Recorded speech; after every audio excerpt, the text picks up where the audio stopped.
ladies and gentlemen, boys and girls, and everybody in between. He's your favorite Mexican-American Gemini from South Texas. It's Chibbi. And she's the lipstick-loving Salvadorican from Brooklyn, New York. It's Raqui. And this is Words and Shit, the show where you get to know the person behind the poetry. Brought to you by Write Art Out. Yo! Chibbi. Oh, Raqui. I know, friend. I know. That's all I can do right now. I know. And I feel so bad. I'm like trying to be there and supporting of like Texas right now because of the snow. I'm wearing like my San Anto, like this retro Spurs colors. Why go Spurs go? And I'm sending a lot of love to y'all right now. Can you let's you know what, I feel like every Thursday there's like something that happened. And 2021, it is nothing but interesting. Yeah. I'm taking this workshop with John Sands, and he likes to do this every workshop. We start off by saying a title of something that encapsulates how we're feeling. And my title this week was just a series of unfortunate events, because it just doesn't stop. For anyone that doesn't know, Texas, where I'm at, is experiencing catastrophe. It has been like well below freezing weather for like 5 days now. The entire, like, so many people were out of power and didn't have water, and there's just so much that people are going through because Texas is not equipped, and people down here are not equipped for weather like this. We don't have snow shovels, we don't have snow tires, we don't know what to do in this kind of weather. So our hearts definitely go out to everyone that has been struggling this past week, and we just hope that tonight we can try and bring some joy, bring some love, bring something to help lift the spirits of anybody that's watching. But Raqui, I think snow is fascinating. I love it when it snows in Texas for like one day, and then I'm over it. Yeah, no, I am. I'm completely over snow. I thought it was cute. So if people don't know, I actually was born and spent a majority of my childhood in New Jersey, and that was cute because I was a kid, right? So you get to build, you get to have fun in the snow. And then when I went to Texas, I completely like shed that. Like I'm a Texas girl. And then I came back to New Jersey and New York, and I have a different relationship with snow because as an adult, I have to shovel. So today we actually we have a snowstorm. Well, it's not a snowstorm. It snowed. We got like close to 8 to 10 inches today. But like you were saying, we have the equipment, and I have 4 years of experience underneath my belt to know how to shovel. I have like the gloves, the jacket, the salt, right? Like I know what to do, and y'all don't. And plus I have working heat and power, and it is so devastating to see like my friends and family right now who are suffering. I kind of went on a little rant because I feel like people, especially in the East Coast, don't understand how serious this is, and they're joking about it. And they're just on their like liberal bullshit, right? Like that's fucked up. A lot of these communities are communities of color, low income, classes, vulnerable, disabled and elderly people. And again, they are also part of this like oppressive system that Texas, like you got to talk about like gerrymandering, the red lines that are preventing them, suppressing their votes for them to like actually make any changes. But I do want to give out like a shout out to all the grassroots who are doing the mutual aids and who've been organizing for Texas. But yeah, just don't discount Texas, I stay strong, friend, just stay strong. Yo, Raqui, but tell us how you really feel. Okay. No, go off, talk your shit, because you are so right. Like, we don't have winter coats here. So when it gets this cold, all we can do is put on the 14 hoodies that we own, because we don't have anything thicker than a hoodie, So if you're watching right now, if you're lucky enough to have access to internet or to cellular data, if you're watching right now, just let us know in the comments how you're doing. Hopefully, if you're able to watch right now, that means you're in a good place. I know there's been a lot of news that's been released recently that a lot of people's powers are coming back on. In San Anto, we just saw that we now have a very low number of people that don't have power, so it's getting better. And there's a lot of resources. I know you were posting on your Instagram. I was posting on my Instagram. If you need resources, access to warm places, food, water, things like that, check them out because it is out there. So Texas, we're here for you. That being said, though, we do have a guest tonight who is no stranger to the cold.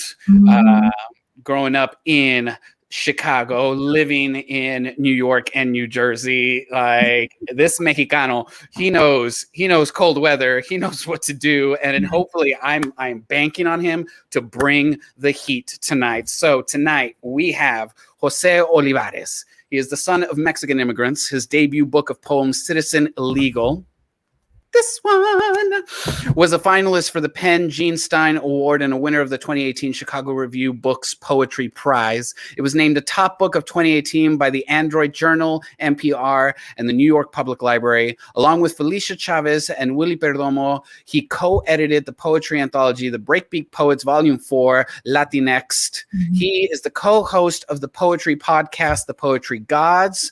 In 2018, he was awarded the first annual author and Artist in Justice Award from the Phillips Brooks House Association and named a debut poet of 2018 by Poets and Writers. In 2019, he was awarded a Ruth, Lilly, and Dorothy Sargent Rosenberg Poetry Fellowship from the Poetry Foundation. His work has been featured in the New York Times, the Paris Review, and so many other places. Y'all, show some love in the comment section right now and help me welcome Jose Guadalupe Olivarez to Words and Shit.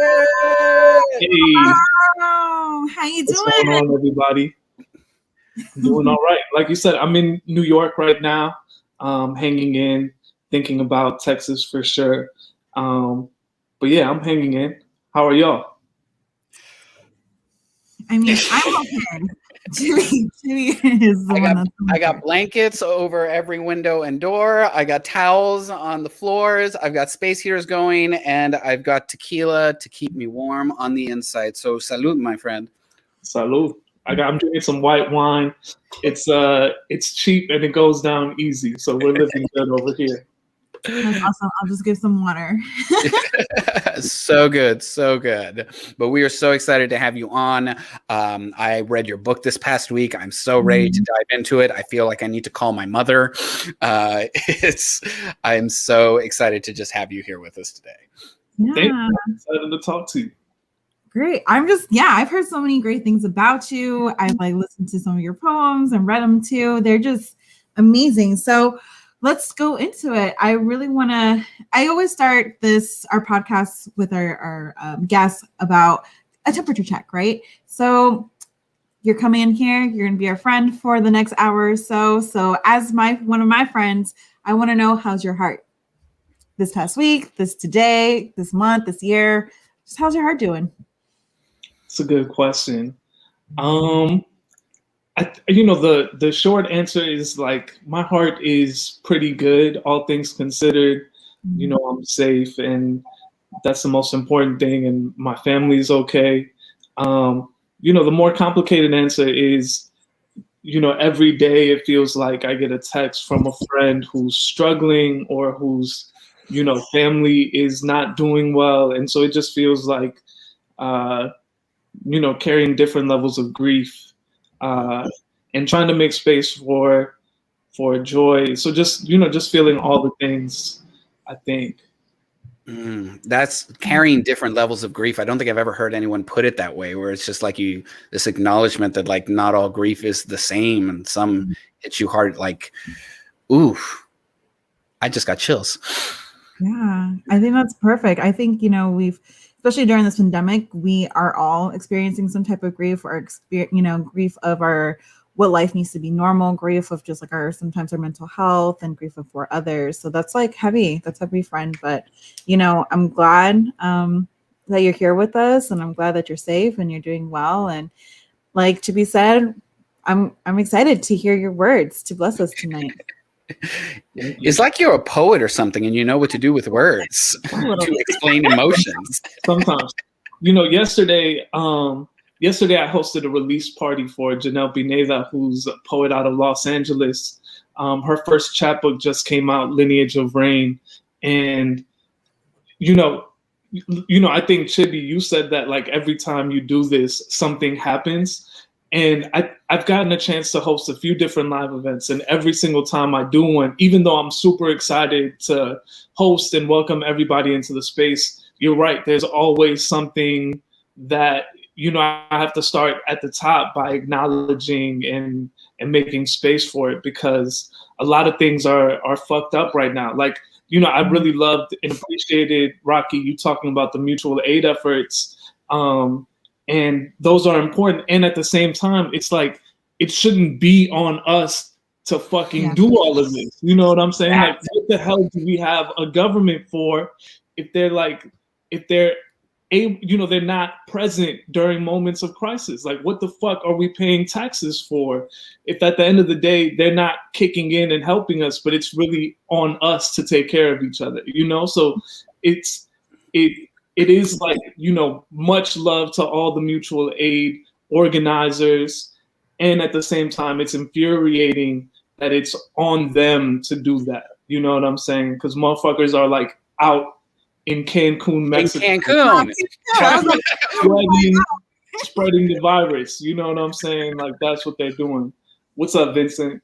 Yeah. We were all like, can we talk about Ted Cruz? Fuck the motherfucker. No, and motherfucker. Hell yeah.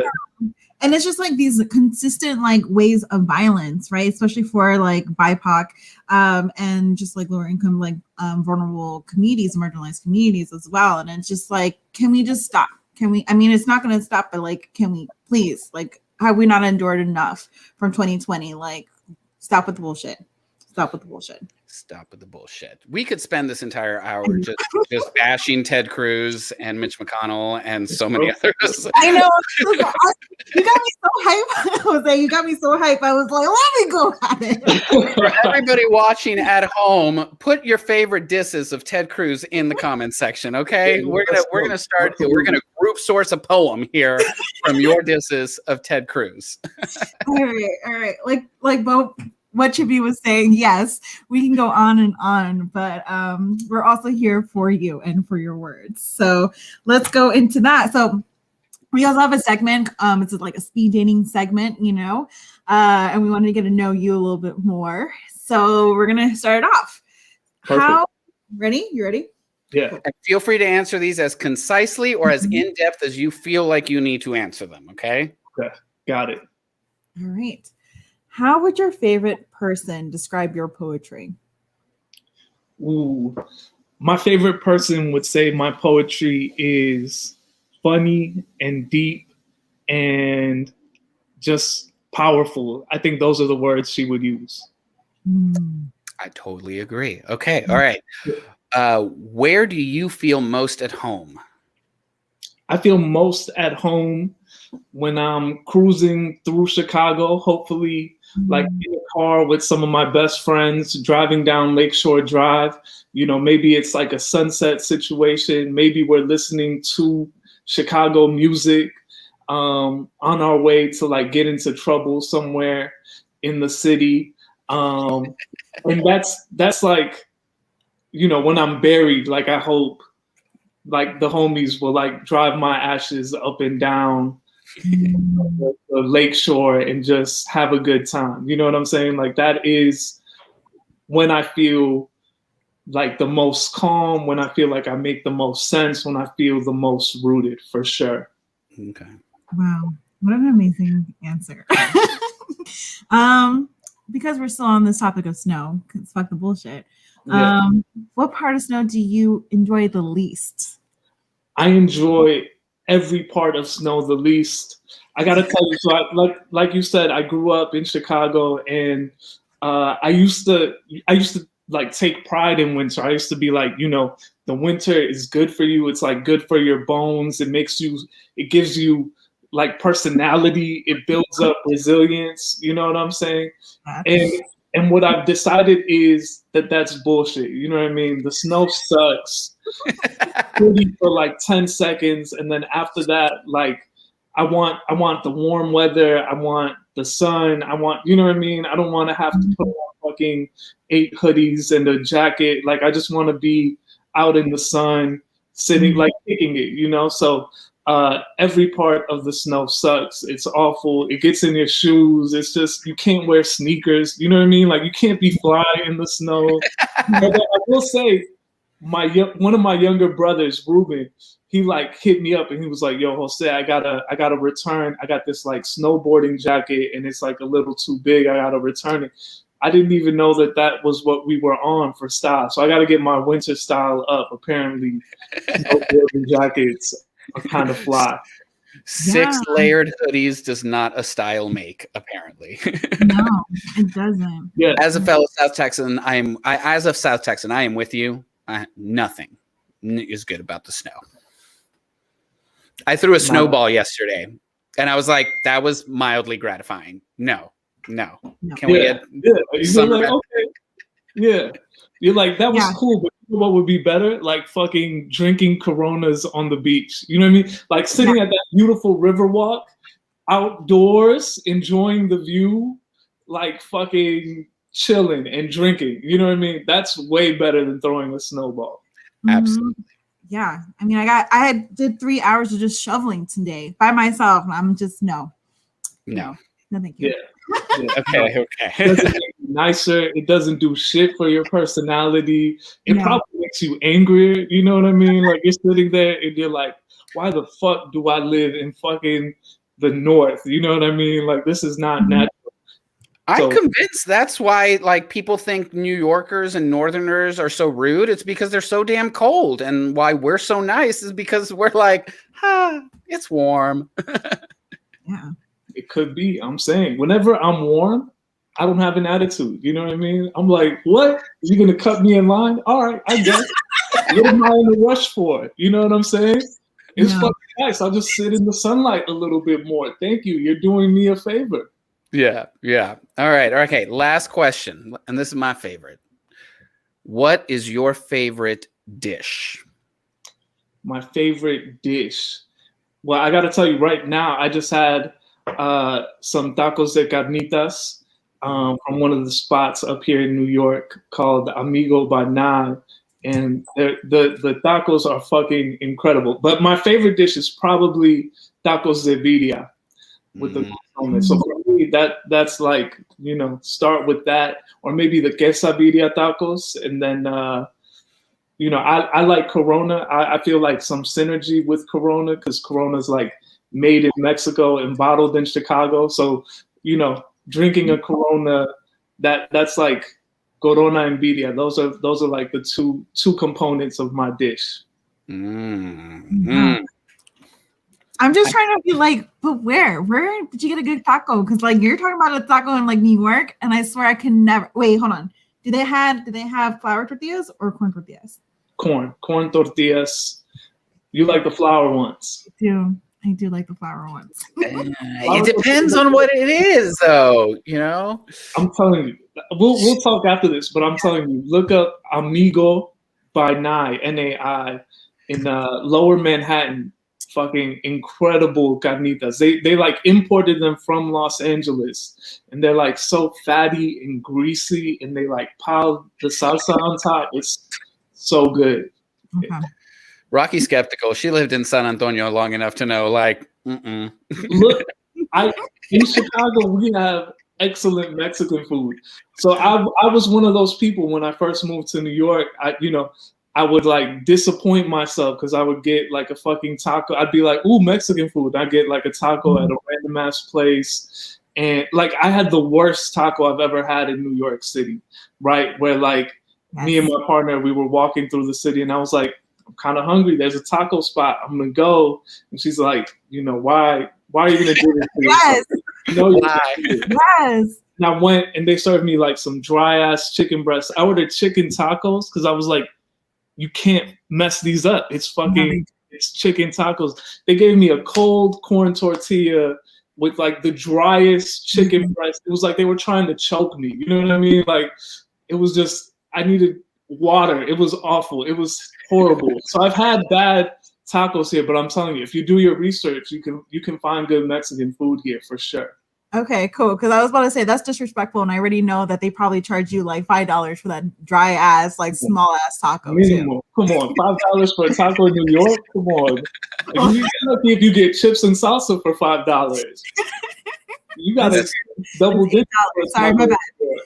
Sin vergüenza desdichados, ya sabes. No, none of that. Okay, we're going to talk more about this. We're going to talk more about Mexicans and Mexican Americans in the North for sure. But right now, we're going to hand the show over to you. Before we do, a note to all of our people watching out in Facebooklandia and YouTubeville. Use the comment section, y'all. We are watching the comment section. Yes, Vincent Cooper, he is in New York City. We are watching the comment section. So use the comment section. This is your way to show love. This is your way to interact. This is your way to ask your questions. You got a question that you want to ask Jose, put it in the comment section, and then we will ask it for you. So use the comment section. That being said, we're going to bounce out of here. Please, Jose, bless us with some poetry. Cool. Thank you. So once again, my name is Jose Olivarez. I'm going to read 3 poems, and also the homie Javier Zamora hit me up. So what's up, Javier? You're right. Fuck the snow. All right. I'm going to start by reading this poem. This poem is from my book. It's called Mexican American Disambiguation after Idris Goodwin. My parents are Mexican, who are not to be confused with Mexican Americans or Chicanos. I am a Chicano from Chicago, which means I'm a Mexican American with a fancy college degree and a few tattoos. My parents are Mexican, who are not to be confused with Mexicans still living in Mexico. Those Mexicans call themselves Mexicanos. White folks at parties call them pobrecitos. American colleges call them international students and diverse. My dad was mestizo in Mexico, and my mom was white, and after they crossed the border, they became diverse and minorities and exotic and ethnic. But my parents call themselves Mexicanos, who again should not be confused for Mexicanos living in Mexico. Those Mexicanos might call my family gringos, which is the word my family calls white folks, and white folks call my parents interracial. Colleges say, put them on a brochure. My parents say, ¿Qué significa esa palabra? I point out that all the men in my family marry lighter-skinned women. That's a Chicano in me, which means it's a fancy college degrees in me, which is also diverse in me.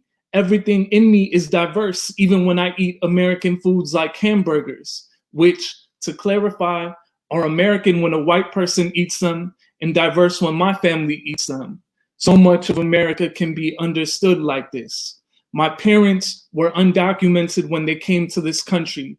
And by undocumented, I mean sin papeles.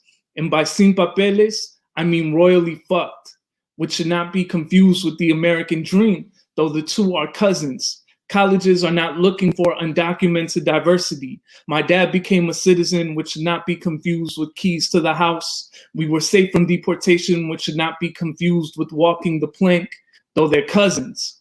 I call that sociology, but that's just a Chicano in me who should not be confused with the diversity in me, or the Mexicano in me who is constantly fighting with the upwardly mobile in me, who is good friends with the Mexican American in me, who the colleges love, but only on brochures, who the government calls non-white Hispanic or white Hispanic, who my parents call mijo, even when I don't come home so much. Cool. So that's one poem. Thank you. Thank you. The next poem that I'm gonna read is called Mercedes Says She Prefers the Word Discoteca to the Word Club. And this is a poem that was inspired by my friend Mercedes, who literally texted me randomly and was like, you know, I really like this poem. I really like the word discoteca more than the word club. And so it inspired me to write this poem. Mercedes says she prefers the word discoteca to the word club. Give me words that sing. Ojalá is 3 chickens laying brown eggs. Hope has its own music, but it's missing an accordion. My friends are up to their usual shenanigans. drinking good wine and being sad. My friends don't get into trouble. My friends are traviesos y malcriados and sinvergüenzas. Let me translate. DJ Cash Era is making the walls sweat. Slow jams crawl through the speakers, and our hips move like someone spilled syrup over the night. Mercedes is right. I'm always down to go to the discoteca, a word that spins on the tongue like a disco ball. Keep your clubs. Cops carry clubs, and in this poem, there are no police. Someone spilled syrup over the night. It was us. The moon is a chicken singing, Ojalá, ojalá, ojalá.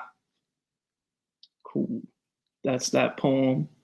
And then I'm going to end with this poem. This is another new-ish poem. This poem is called Poem Where No One Is Deported. It's a poem that I wrote. I'm sure that a lot of y'all remember the whole controversy around the book. Well, we don't even need to shout out the name of the book. It was one of those fucking books that turns, the violences committed against migrant people and turns it into fucking, I don't know. It turns it into something to consume. And so I wrote this poem. It's called Poem Where No One Is Deported because I think it's bullshit that some people pretend like the only way to write stories about Latinx people or migrant people is to write stories in which we are traumatized, right? So I'm going to read that poem, but first I'm going to take a drink of wine. I hope that wherever you are, salud, and I'm going to read this poem momentarily. Okay, Poem Where No One Is Deported. Now I like to imagine La Migra running into the sock factory where my mom and her friends worked. It was all women who worked there, women who braided each other's hair during breaks, women who wore rosaries and never had a hair out of place, women who were ready for cameras or for God, who ended all their sentences with, si Dios quiere, as in the day before the immigration raid, when the rumor of a raid was passed around like bread and the women made plans, si Dios quiere. So when the immigration officers arrived, they found boxes of socks and all the women absent, safe at home. Those officers thought no one was working. They were wrong. The women would say it was God working, and it was God. But the God my mom taught us to fear was vengeful. He might have wet his thumb and wiped La Migra out of this world like a smudge on a mirror. This God was the God that woke me up at 7 a.m. every day for school to let me know there was food in the fridge for me and my brothers. I never asked my mom where the food came from, but she told me anyway. Gracias a Dios. Gracias a Dios de la comida. Gracias a Dios de las mujeres. Gracias a Dios del chisme, who heard all La Migra's plans and whispered them into the right ears to keep our family safe. Cool. And that's my last poem.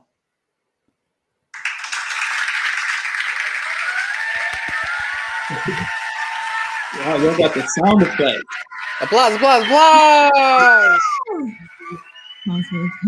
Wow, that was, thank you so much for blessing us with those words and everything. I really, really appreciate it.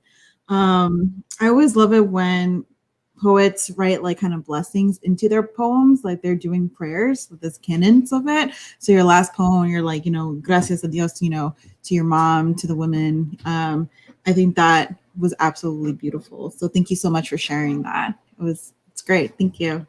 Thank you. Yeah. I think we can start with the whole idea of children of immigrants. I'm a child of an immigrant, Chibbi, and so are you. And I really love that whole thing about the narrative and how people really commoditize this narrative of trauma of the Latinx people, of immigrant people. And then you're humanizing it, right? You're humanizing it with your words. I guess in and Chicago is so different, right? Because y'all are Mexican American in a different way from Texas, and then any part of that. How is like the Mexican American like diaspora and like immigration community in Chicago where you were raised? How has that influenced you? How is that different from now that you've lived in New York and New Jersey? Yeah, that's a great question.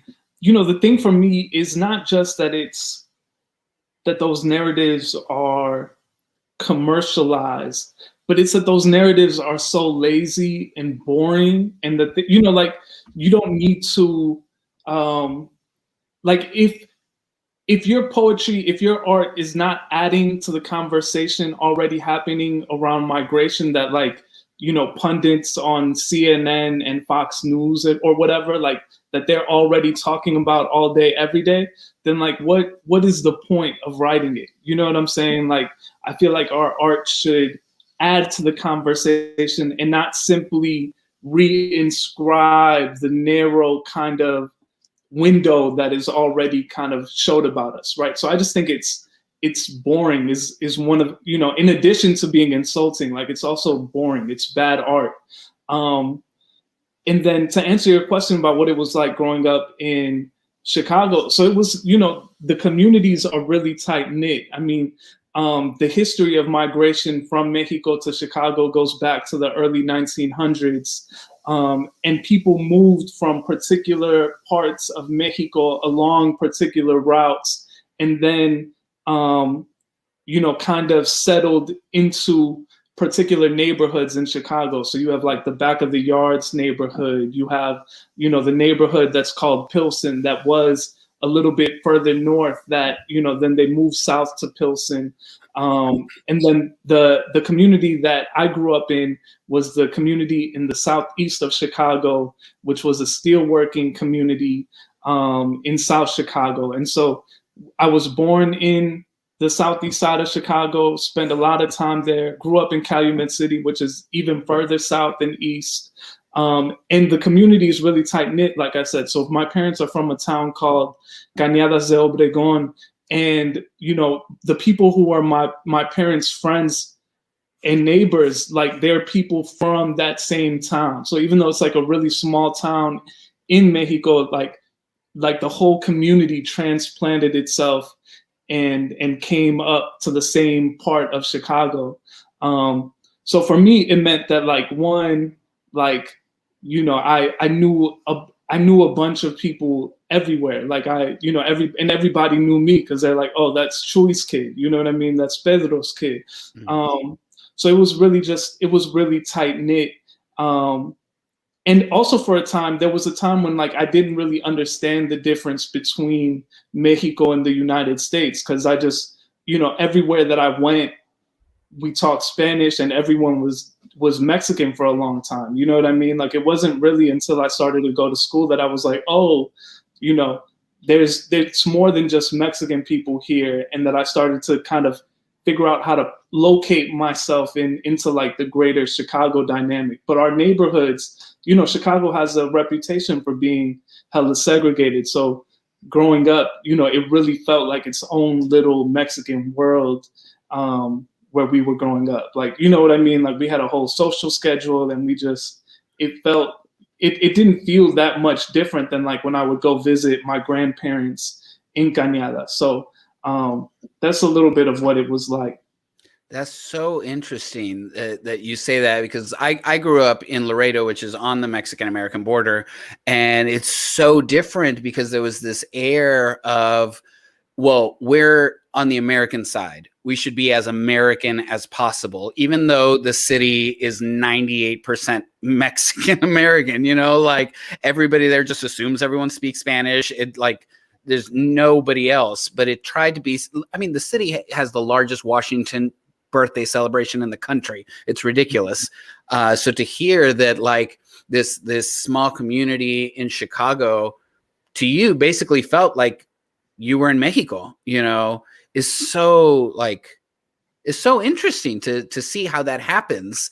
Do you think that it has something to do with the distance between, for lack of a better term, the homeland, you know, like to where like, is there a difference between Mexican Americans in the North versus Mexican Americans in the South? Because you have family in Texas and in California. So like, is there a difference? Yeah, that's a good question.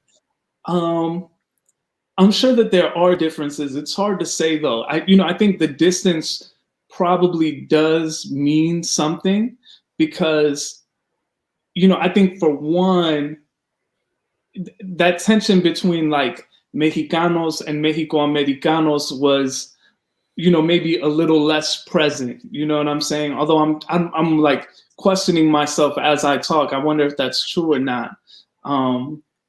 But I also, don't want to say too much about Northern Mexicanos in general, because I feel like Chicago is its own thing. Although, I've gotten a chance to travel. And so I visited like little, enclaves of Mexican communities in like Detroit and around the Midwest and Kansas City and in other places. And sometimes, and it does kind of seem like there is, like I said, people were not just, when people started migrating to the United States from Mexico, it wasn't just like, well, I'm going to throw a dart at this map and wherever I land, that's where I go. It was like, you know what I mean? Like, I have a cousin, I have a brother, I have family, I have a sister, someone already there who's going to, that's where I'm going to go. And so that's kind of how you get these kind of like group migrations. Like migration is also not, in my experience, like a solitary act. It's a communal act. And so, I wonder exactly what those differences are. But that's really interesting about Laredo. I didn't know that. Yeah. I think too, a lot of that might just be the fact that like the Mexicanos that are here in Texas have kind of always been here. Mm-hmm. It's that saying that like, we didn't cross the border crossed us. Right. Versus the Mexicanos that, traveled up to the north, came from deep Mexico, and traveled up, whether they were migrant workers or whatever the case may be, that they are so far removed from their home. Whereas those that are here have always been here. This has always been their home, Yeah. Yeah. And the same thing too, because I know that definitely in Chicago, it's just, you have such a large population of just not only Mexican and Americans, but as well as, I know. First appearance of the dogs. I love it. No, it's all good. The dogs got something to say. You know what I mean? They're like, we want our screen time. Why are you trying to hide us? Yeah, for those who don't know, I have like puppy sitting 4 dogs, so they get excited sometimes.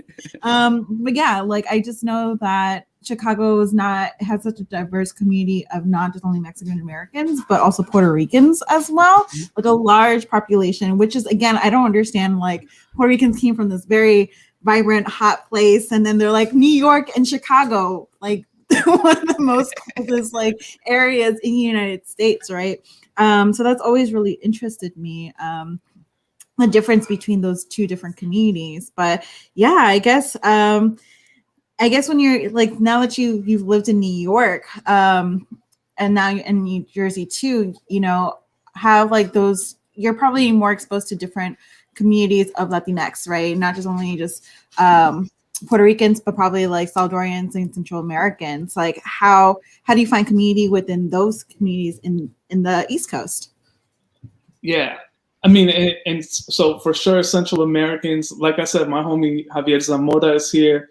And Javier and I, like when we both found out we were in New York, we clicked up like immediately, you know what I mean?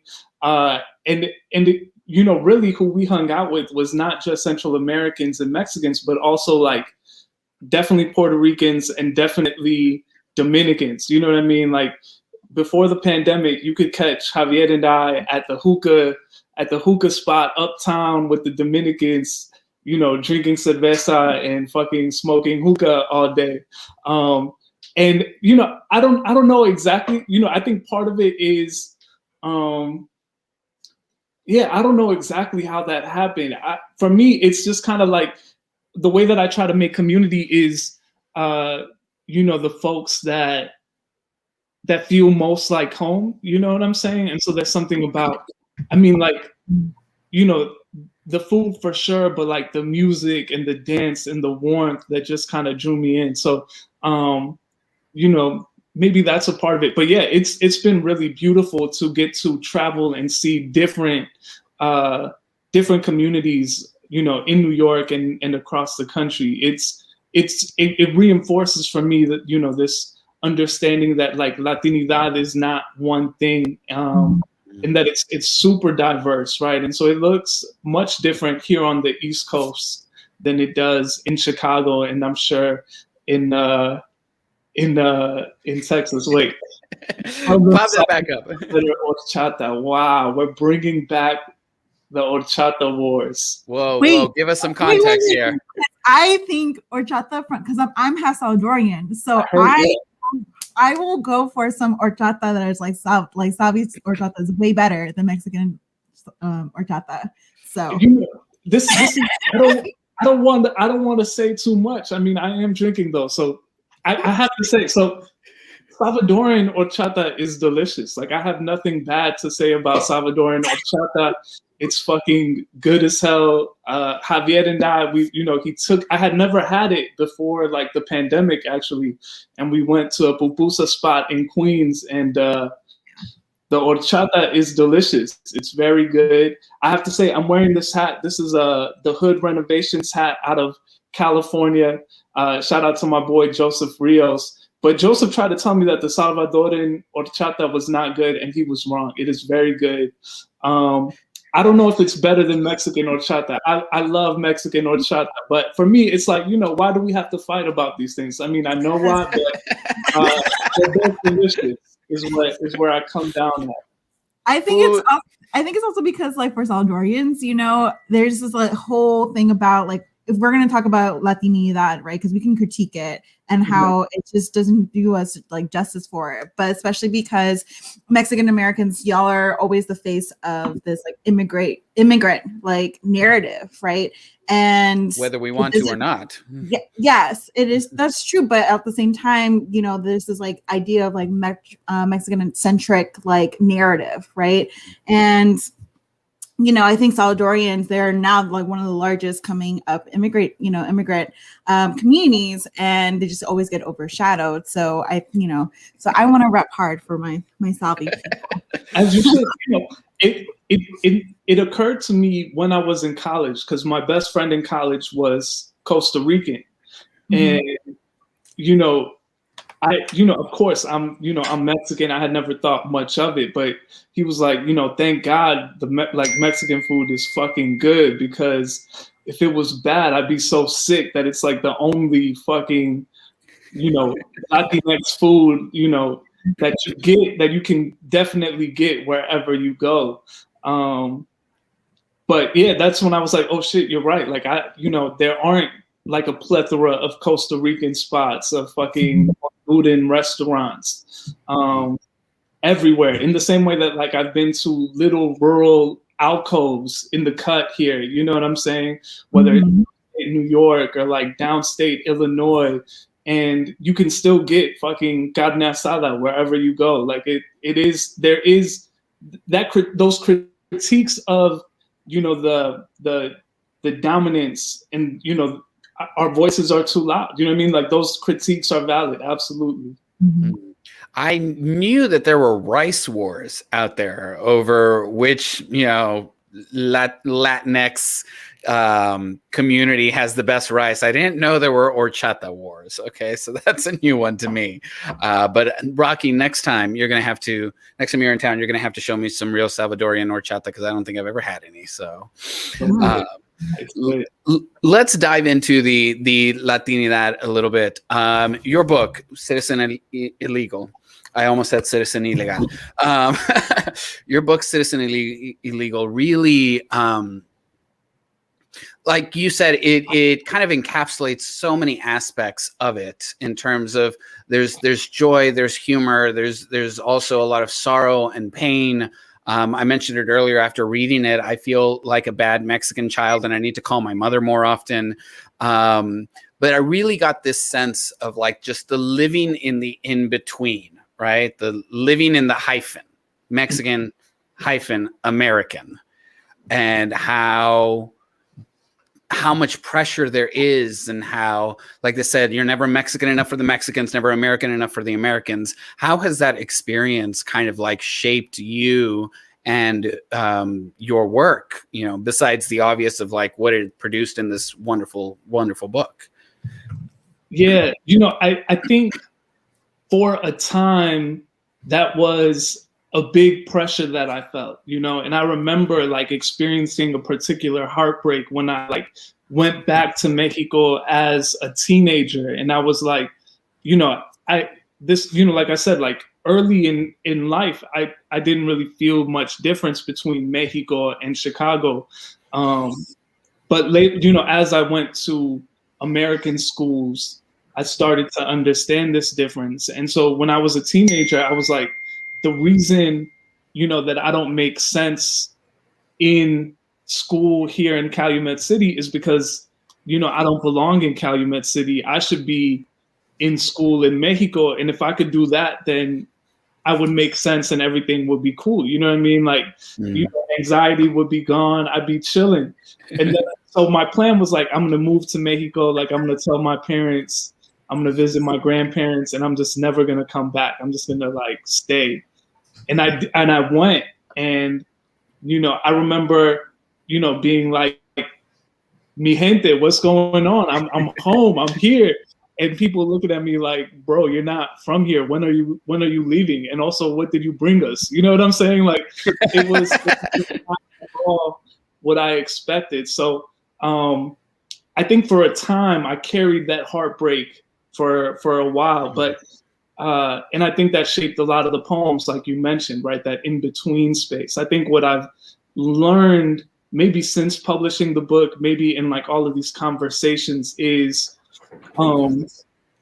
that in-betweenness is not just a wound, but it's also a gift. And I think, you know, one of the ways that it was a gift is like that I was able to create community with Mexicanos for sure, but also with like Black Americans that had similar kind of textures to their own hearts and heartbreaks in their like migration from the South to the North. You know what I'm saying? Like, there were these echoes in our experiences that allowed us to make room to connect with one another. There were these echoes in like how we fit into Chicago that allowed us to connect. And so for me, it is, I think what I've learned since publishing the book is, you know, not just the wound, but also the kind of the celebration and this like, this kind of like, yeah, the celebration, and also this kind of like communal space that exists when you're not, you know, at the center, right? Like, you know, people kind of, I think sometimes try to make the word margins makes it sound like it's small, right? But the margins are large and we are powerful there. So for me, like that being there has actually helped me, has actually like given me a lot of gifts, I would say. I love that, because if you think about it too, in terms of the context of what margins are, they might be on the outskirts, but they surround everything, you know? Mm-hmm. No, and I really do love that your poetry, especially for the first poem, right? You're talking about these different narratives, specifically critiquing narrations of like passing, of being light skinned, right? Because I feel like we could definitely talk about this. If for people who are seeing this, we're all, me, Chibbi, and you are both light skinned, you know, LatiNEXT people who move with privilege. But I definitely love that you critique it and you kind of talk about like even just like the men marrying lighter skinned women, right? And then you're just being really active about kind of breaking that down, and this idea of I don't know, it was just so interesting to hear when you were talking about your parents being white passing or like being lighter skin, and then they're just called gringos, but then they're like, but we use gringos for white people, you know, and that's that jarring identity crisis, right? So I guess, yeah, I just wanted to say thank you for that. Sorry. It's this idea. Yes, thank you for talking, because I feel like that's always a huge thing where people always in our family like marry someone that's lighter. You don't want to get be darker. Always get someone that's lighter, right? So. Is this idea that like your identity changes depending on where you're at, you know, too, where when you are, let's say in Chicago, you're the Mexicano there, but you go to Guadalajara and no, you're the American all of a sudden, and how that changes. And you definitely, that talking about anxiety, that can be anxiety producing, where like all of a sudden your own identity is put into question and you're like, but I'm still me. It's a trip. It's a trip. For me, the moment that where it kind of became clear for me was I studied in Brazil when I was in college. And like I said, like I'm able to form relationships based on like, not necessarily shared identity, but like shared understanding of, oppression and where we kind of fit in relationship to it, right? And then I went to Brazil and, I was trying to like talk to Brazilians and be like, oh, my people, my parents are from Mexico, like we're Mexicanos, I'm Mexicano. And they'd be like, so what? Like, bro, everybody here is fucking Latino. You know what I'm saying? Like that's like you are what you are. You're either like fucking, are you like, where do you fit into the society in Brazil? You know what I mean? And it was not where I was used to fitting in Chicago. And so for me, that was a moment where I was like, oh, okay. Like in America, we talk about identity like it's static, but it's actually always moving, depending on what room you're in and who's in there with you. So true. So true. So you talk a lot about you growing up in the South Side of Chicago and how it just felt like Mexico, and coming up in that era. I'm curious about young Jose, and when young Jose had this thought of like, poetry. Yeah, I think I could do that. That could be a thing for me. Like, when did you have this moment of like, poetry is what I'm going to do? And how was it coming up as, a young Mexican American in the South Side of Chicago, wanting to do poetry? Yeah, that's a good question. I don't really have a great answer for that. What happened was I was in high school and we had a poetry slam club at our high school. And it just so happened that our poetry slam club was like really good. One of the poets on the team, like a guy that was a senior when I was a junior, he was on Def Poetry at like 16 or 17, Perry Shelton. Like he was an incredible, mesmerizing performer, but I had never heard of poetry slam. Like I thought poetry was some, I didn't know that there was still poetry being made. All the poetry that we studied was by people who had already died. You know what I'm saying? So, yeah, I like went to like a poetry slam show to get out of school, right? It was like a choice. You could go to chemistry or you could go to poetry slam, like an assembly. And I was like, I'll go to the assembly and like hang out with my friends. And I just had no idea what I was in for. So when I saw it, when I saw my classmates read their poems, when I saw like how much energy they were bringing to it, when I saw that they were talking about, race and identity and class and our school and just like things that we didn't talk about, with each other. When I saw that they had the power and the permission to talk about that, I was like, wow, like all of a sudden it was like I had all this well of stories and poems that I had been keeping to myself, but that, no one had ever asked me like, what is the block that you're from? What does it feel like? You know what I mean? Mm-hmm. And suddenly it was like I had permission to start writing those stories and poems. And so for me, that's when it started. And, I didn't know that it could be a career until much later when, it just kind of like friends started getting published. And so I was like, I submitted and got rejected a bunch of times and eventually got published. So it just sort of slowly started happening for me, but I never meant to like keep going. It was just like something would happen, like I would get a yes, and so I would take a couple more steps, right?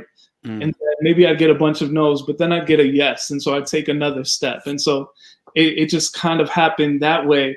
And it was also just like, I love writing poems. I'm on a writing retreat right now with my friend Eloisa, and Eloisa's like, do you love writing poems? And I really do. I enjoy it. I have so much fun, even though it can be hard. Like, I love the way writing poetry is hard, and I have so much fun trying to figure out how to say the thing that I'm trying to say that feels impossible to say. So for me, I found myself, like, instead of doing math homework, I'd be trying to write poems, and I would be trying to turn math problems into poems, because, like, I just wanted to turn everything into that. You know what I mean? So that's how it started, and I just kept going. That's amazing. I'm wondering, like, if you could talk about, like, what kind of topics, you know, that you found that were, like, super hard to write about, but were necessary and important. Like, what are some of those topics that you put in your poetry? What's been hard kind of shifts. So when I was first starting out, you know, not a lot of things were hard because I was so new to writing poetry. And so, like, willing, you know what I mean? Like, I was just so excited to write poetry that I didn't spend a lot of time being like, how is this, you know, I just went for it. Right. And so especially then I would think about, like, all right, I need to have, like, my feminist poem. I need to, you know what I mean? Like, I was thinking about it as categories that way. Now, you know, I've been writing poems now for like 15 plus years. And so there are some things that are difficult, and they're difficult. Like, the thing that is hardest for me to write about is probably family. Even though, like, I'm always trying to write about family, but it's hard now because I'm much more aware of, like, all right, like, what does it mean that I'm the one writing these poems? What does it mean that I'm, like, putting words in my parents' mouths or in my brother's mouths? And, you know, in what ways am I, like, being honest, like, totally honest in the way things happen? And in what ways am I taking artistic license? And how can I, you know, kind of resist the kind of impulse to make the picture make me look good and you know what I mean? Like, I'm vain, so I know, like, if we're, like, taking a selfie and I look good in the photo, I'm like, listen, you might be like this, but, like, I'm posting the picture because I look fly. I look great in that picture. You know what I mean? And so how can I resist? Eloisa's bringing me water. She's like, damn, Jose is drunk. Yeah, that's crazy. You see how your friends do you. No, but you're so right. You know, I was just listening to that in my poems. You know what I'm saying? Yeah, I was just listening to an interview with Ada Limon, and she was talking about, like, how can I write about a subject without necessarily taking over that subject? You know, let the subject be, right? So that's such a hard line to just kind of, like, ride, where it's like, where do you stop being the observer and start being the person that's manipulating the story, you know, so that to your point, it makes you the hero in the story. And because we aren't always the hero in our stories, right? Yeah, I mean, and the thing is that there are no heroes. You know what I'm saying? Like, the impulse to make people, whether they're ourselves or others, heroes is an impulse that has been taught to us from elsewhere. But, like, the truth is, there are no heroes in any story. You know what I mean? We started off the show talking about politics, and the reason why mutual aid is important is because there's no government official going to ride in and give us checks. You know what I'm saying? Like, they're not going to do their job. And so it's just on us to kind of do that work and take care of each other. So there are no heroes. All of us are flawed, everyone, you know? And so that, like, how do you write that is that's tough. That just hit me. There are no heroes. You really did. I'm really enjoying this conversation with you. I just wanted to point that out. Like, I don't think you're too drunk. Like, this is great. This is great podcast. I second the notion. Let's talk about let's dive into that. What is he saying? This episode about to make the start of the revolution. You are ridiculous. Yeah. That comes from our friend Rooster. All right. Let's talk about that. We're all flawed. You know, like you mentioned earlier, you know, the things that cause you anxiety. And like you've done a lot, right? You're a writer, you're an educator, you're an activist. You worked with young Chicago authors. You put on workshops all the time. You put together this anthology. You hosted a podcast. From what I've heard, you're also an amazing friend who likes to send postcards to people. Like you do a lot, right? But we also have this like inner saboteur, right? This little voice in our head that keeps telling us you're a fraud. You know, you don't know what you're doing. You're not doing enough. Like, how do you combat those moments of self-doubt to like make sure that you're keeping a healthy dose of self-care to just get through it? That's a great question. I wonder if, for me, I think part of the way that I navigate that relationship is not thinking that I have to fight that impulse all the time. You know what I'm saying? Like, I don't want to make everything in my life a battle. Like, I don't want self-care to be a battle against this saboteur that you put it. You know what I mean? So like, I hear that voice, and instead of trying to battle it, you know, I try to say like, I hear you, you know what I mean? Like, I understand the ways in which sometimes you feel like you are a fraud. And, you know, maybe that means that I need to read more, you know what I mean? I need to study and kind of build some strength in myself around those areas where, I don't have an MFA, for example. And so that's one of the things that gives me anxiety in poetry world, because I don't have the degrees that some of my peers have. And so I'm like, well, maybe that means that I don't have an understanding of poetry the way that some of my peers have. And so, but instead of like trying to think about like, I need to shut that voice up, it's like, all right, I need to listen to that voice. And then I need to, just like make space in my practice to try and learn and feel better. You know what I mean? Like, I don't want to think about it as always being a battle. Mm-hmm. Spoken like a Buddhist. No, I appreciate that. I think like Catholic guilt. Oh. That's what I got. I don't have Buddhism in me. I just got Catholic guilt. Bro. That's all I have. Yeah, Buddhism is very much like we neither push away suffering, nor do we hold on to what makes us feel good. We just acknowledge that it exists. So that's my thoughts on that. Sorry, Raqui. No, it is. It's just like, I feel like we're all traumatized by Catholic guilt. If we try.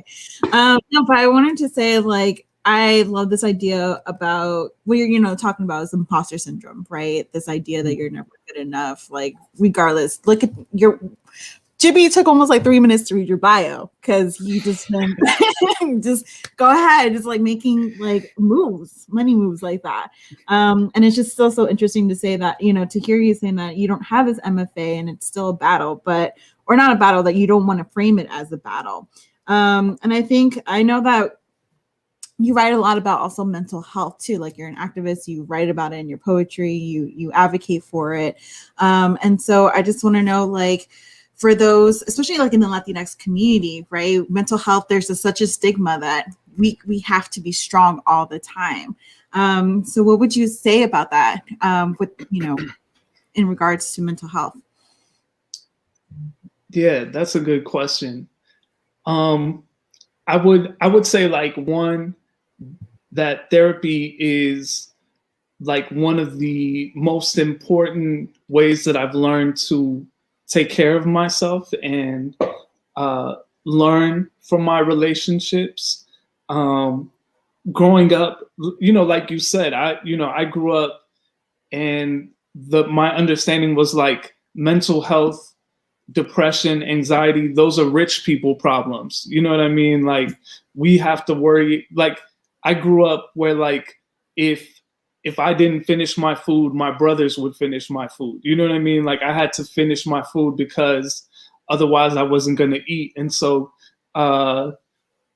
you know, I didn't have an understanding, you know, and we talked about like my mom had nervios, you know what I mean? And so I heard that, but I didn't make the connection between like, oh, you know, she's talking about anxiety, you know what I'm saying? Like, I thought that was something that existed for people who like had caviar and shit, you know what I mean? Like, I didn't know that it could have, and the truth is that many people, like regardless of your class situation, and in fact, like, you know, now as someone who has bills and sometimes has overdue bills, like that shit is anxiety inducing. You know what I mean? Like part of why I need therapy is because it is hard to navigate capitalism and all of the demands on my time and my money. You know what I'm saying? And so I think it's okay to ask for help. We don't have to be strong all the time. And also like all of us need help. You know what I mean? Like I said, I don't believe in like the American dream. I don't believe in exceptionalism. I believe in community. I believe in taking care of each other.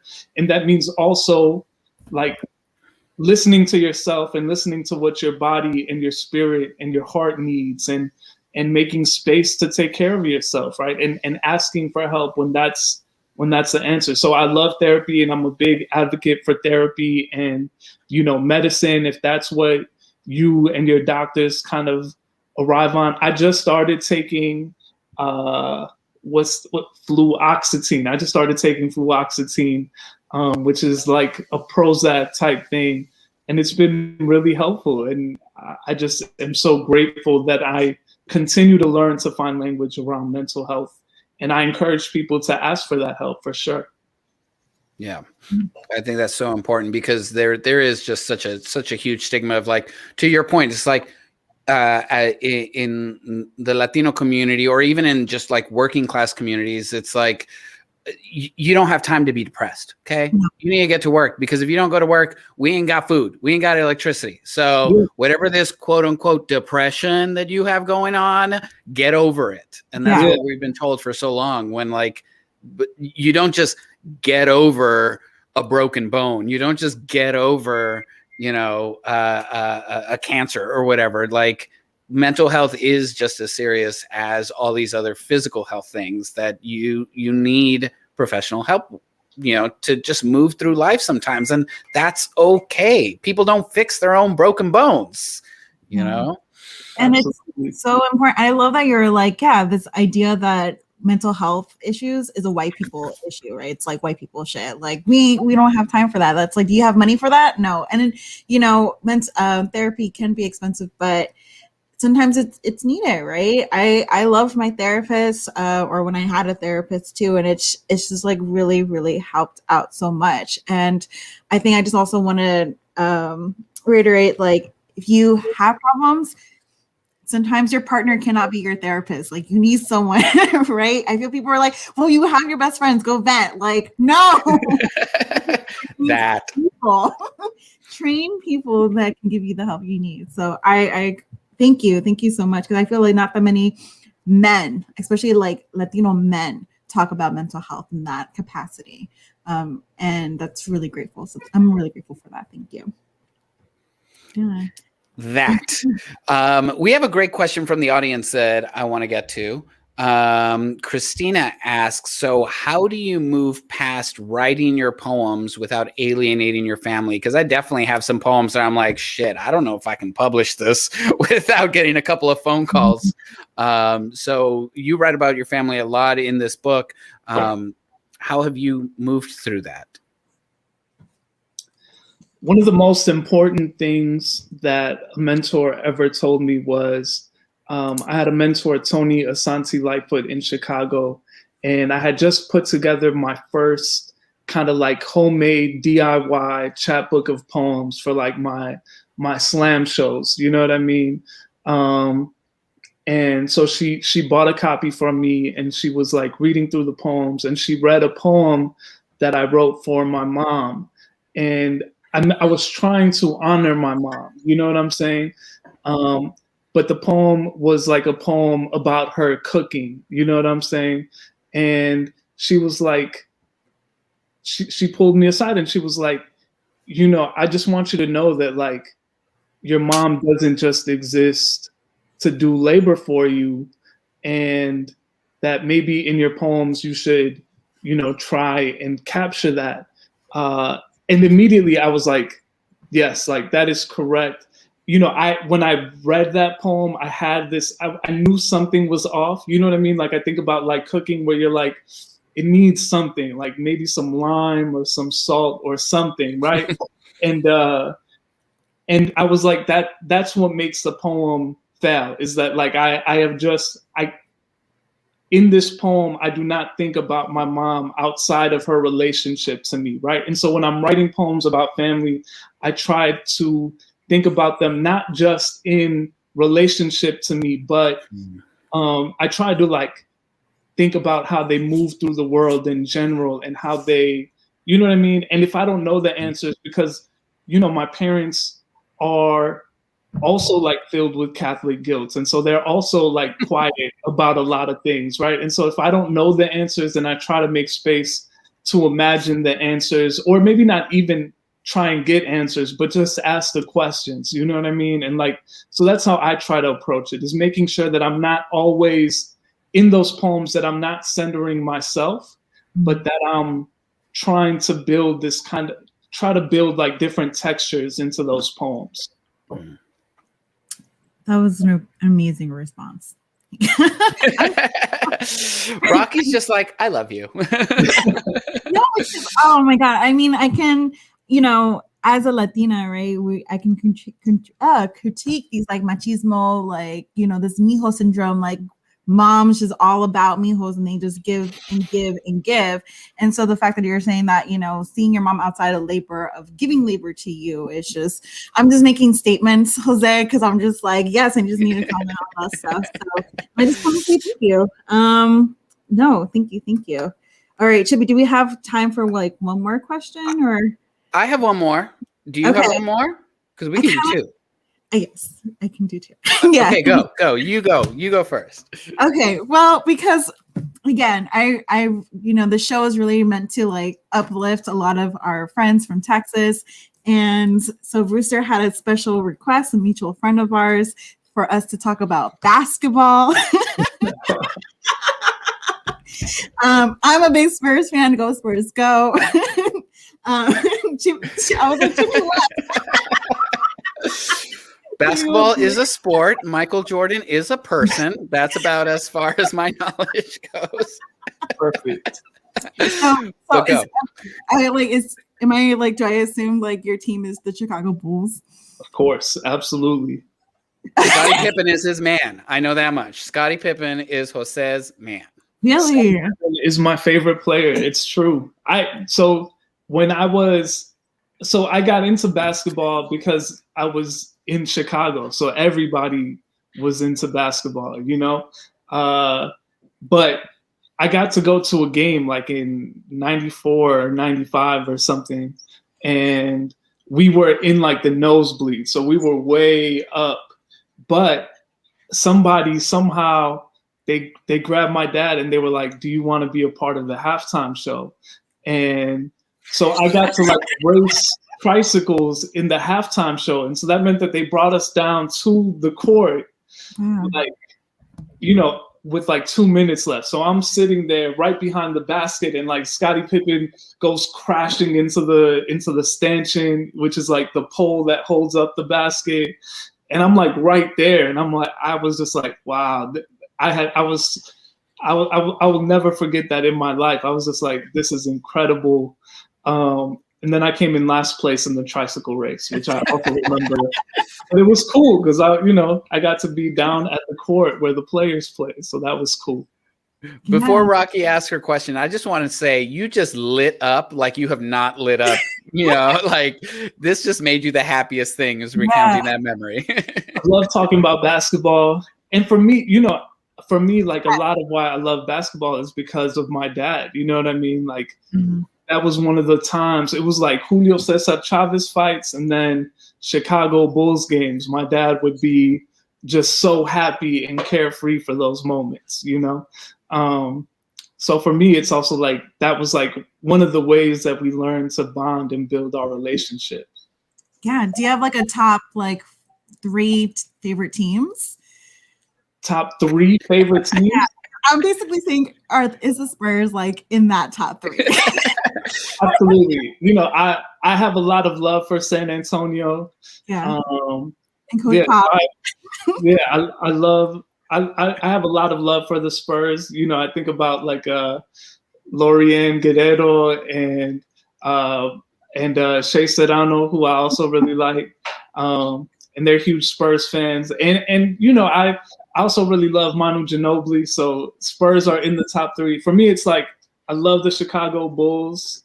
I love the San Antonio Spurs, and then the third team that I would choose. Oh, of course, the Miami Heat. The Miami Heat. Really? Yeah, they have Jimmy Butler, who was on the Chicago Bulls for a long time. Mm-hmm. And I mean, you know, I also just love Miami. So shout out the Miami Heat for sure. Okay, cool. How do you feel that? I know that you were living in Harlem for a bit. So how did it feel to have like the Knicks as in your city? It was fun. It was fun. Mostly because, you know, I mean, the Bulls have been bad for so long. You know what I mean? Like the Bulls are also a miserable organization to follow and support right now. But the Knicks were always worse. You know what I mean? So it's like, you know, when you're going through it and somebody's going through it worse, you're like, well, shit. I mean, at least we're not the New York Knicks. You know what I'm saying? So that was fun. I will say that like last year, my homie Courtney, who's also from Chicago, we went to go see the Bulls play the Knicks in Madison Square Garden, and we both dressed up in like our Chicago Bulls gear, and the Bulls jumped out to like a 20-point lead, and all the New Yorkers are like hella quiet and angry, and we're like sitting there, we're like ordering drinks, we're eating nachos, we're like, yeah. Chicago in the building, you know what I mean? We're like having a good time. And then the lead starts shrinking, and we're like, oh shit. Oh, we're like, fuck. And the Bulls ended up losing, and fucking all the New Yorkers were like, yeah. It was awful and still very enjoyable. Look, all I know is that anytime the Spurs win in the playoffs, I get free coffee. That's what happens in San Antonio, okay? Oil change too. Don't forget, you get a free coffee and an oil change. Have I been missing out on oil changes for the past 3 years? Wow. You've been missing out, Chibbi. Wow. So let me ask you, do you have, porque somos mexicanos and we live off of our superstitions. Do you have any like sports superstitions? Because like in our world, Rocky can't watch Spurs games because every time she watches, we lose. I'm a jinx. So she just has to light a candle and hear about it later because otherwise we lose. Do you have any sports superstitions? Or performance superstitions, like things you got to do? Because you came up in slam too. So like, yeah, for performance, I like to listen to A Tribe Called Quest before performing, and specifically the first verse for Phife Dawg from Bugging Out. Microphone check 1 2. What is this? The 5-foot assassin with the roughneck business. Like I do that verse, and just like that microphone check part, like helps me get my voice right. I also recently have taken to like listening to Bad Bunny before performing. Sorry. Because I like love the way he like sings particular words, and so I'll try and listen and carry a little bit of that with me. But you know that for me is kind of about as far as I go with those superstitions. With the Bulls games, like I said, we've been so bad. Like they lose when I watch, and they lose when I don't watch. So I don't have a ton of Bulls superstitions because I'm just happy when we win. Like we won yesterday, and so that made me happy. And at least they're not the Knicks, right? And they're not the Knicks. The Knicks are pretty good this year, though. So you know, maybe they're getting better, which will also be fun. But yeah, absolutely. We shall see. We shall see. It's like how I feel anytime somebody tells me they're a Cowboys fan. I'm like, oh, how sad for you. Pobrecito. Pobrecito, right? Well, Jose, I feel like we could just talk to you forever. We probably could. We really probably could. But like I said at the beginning, we could just spend the entire hour bashing Ted Cruz and other bullshit politicians. But this has been a great hour of conversation. We would be lucky and blessed if you could close us out with one more poem. Yeah, absolutely. So I'm going to close out with this poem. This poem is called Mexican Heaven, and it's in 8 parts. This is how it goes. Mexican Heaven. 1. All of the Mexicans sneak into heaven. St. Peter has their name on the list, but none of the Mexicans have trusted a list since Ronald Reagan was president. 2. St. Peter is a Mexican named Pedro, but he's not a saint. Pedro waits at the gate with a shot of tequila to welcome all the Mexicans to heaven, but he gets drunk and forgets about the list. All the Mexicans walk into heaven, even our no good cousins who only go to church for baptisms and funerals. 3. It turns out God is one of those religious Mexicans who doesn't drink or smoke weed, so all the Mexicans in heaven party in the basement while God reads the Bible and thumbs a rosary. God threatens to kick all the Mexicans out of heaven si no paran con las pendejadas, so the Mexicans drink more discreetly. They smoke outside where God won't smell the weed. God pretends the Mexicans are reformed.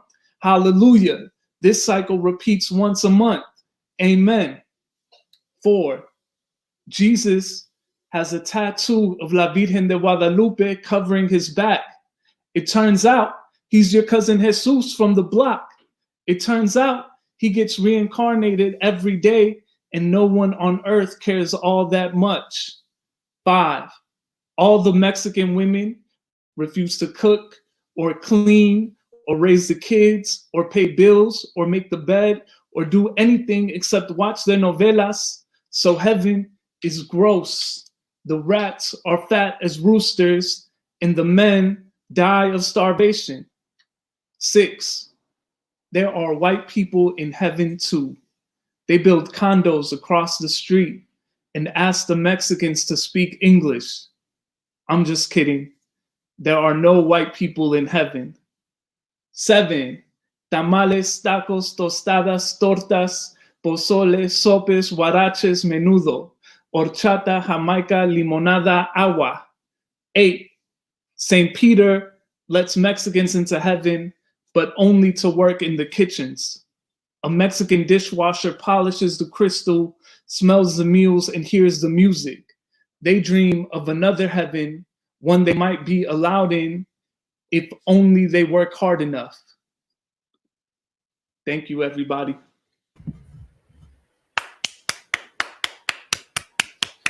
Applause, applause, applause! Wow. Wow. I love it. Those were actually some of my favorite parts of the book, was the little snippets of Mexican heaven where it was almost like a little palate cleanser where I could just sit with this tiny little poem and just be like, yes, Mexican heaven. That was the idea. That's why I split it up for the book, because I wrote it as one the way that I read it. But when I was trying to figure out where to place it in the book, I was like, if I put it at the front, then you get it at the beginning and then it's over. So I was like, let me split it up, and that way it can you keep coming back to Mexican heaven. Mm-hmm. Oh man, Absolutely. I know. I'm just like, I just want to talk so much more because it kind of even reminds me of like, are you familiar with like Stupid America by his first name is like, his last name is Delgado, or it's like a very old school Chicano, like movement, Stupid America. So he's just like, Stupid America, you don't understand, like this kid is a poet, and you see his like pen as like a knife, but it's not, and he's just writing words. It's just kind of like that. So I think from like that Chicano movement back in the 70s to now, like modern day, I feel like it's so important, your experience as being Mexican American. So again, thank you. Thank you for everything. And I forgot, I did have one more question. You mentioned you're on a writing retreat. What are you working on now? You know, you published this book a couple of years ago. What can we expect from Jose Olivarez in the coming days, years? That's months? A good question. That's a good question. You know, I'm also wondering the same thing. What can we expect from Jose Olivarez coming years? You know, I'm working on a couple things. One is a collaborative book with a homie out in Phoenix. He's a photographer, so it's going to be his photos, and then I'm going to have poems interspersed with the photos. So we have to turn that book in August. So I'm working on that primarily. And then the other book that I'm working on is going to be my second collection of poetry, tentatively titled Escargot. And it's hopefully, the thing that I've been thinking about is like one, class, and then two, this kind of, we've kind of talked about it already, but this kind of personal, I think about like when we are, when you have to like apply to college, right? Or whenever you have to apply to anything, they ask you for a personal statement. And oftentimes, it's an unspoken rule that you want to kind of present a particular version of your story, right? And so I've been thinking about like the way that the thing that draws me to escargot, right, is that you're talking about like a snail. You're talking about a bug that then gets reshaped into this luxury item. And so I'm thinking about like how we make our stories into butter for people to consume, and how do we resist. And so that's what I'm trying to do. I'm trying to write poems that resist consumption in this follow-up. And so I'm going to see if I can make it happen. We'll see if I succeed. I don't know. I love it. I absolutely love it. Well, I know we had the information posted on the screen for people watching, but for anybody that's listening to the podcast at home, where can people find you? Where can people get your work or find out about things that you're doing? Yeah, people can find me nowhere because it's a Von Lucid, you know what I'm saying? So I'm at the crib. If you find me, then that means it's a problem. But online, you can find me on Twitter and on Instagram at _Jose Olivarez. That's Olivarez with a Z. My website is joseolivarez.com. And you can find all the info there. Yeah, that's where I'm at. Awesome. Well, thank you so much, Jose. This has been a phenomenal hour of conversation. We had similar comments in the chat come through. In the chat, I've been doing a lot of Zoom in the comments. So thank you for taking the time to join us. Enjoy your wine, enjoy your writing retreat, and stay warm and safe out there. Yeah. Thank you. Likewise. Thank you, Raqui. Thank you, Chibbi. And much love to everybody in Tejas. Sending love and also going to send some money down to hopefully help. And hopefully we see each other soon. Take care, everybody. Cuídense.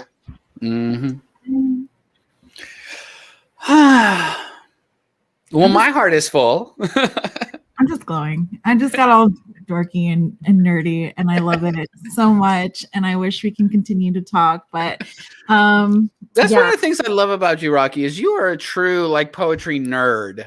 Like I live for it. Thank you.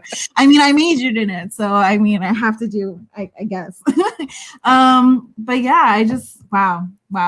There's so many things that we can reflect on, but I know that we are a little over time. Yeah. What is time?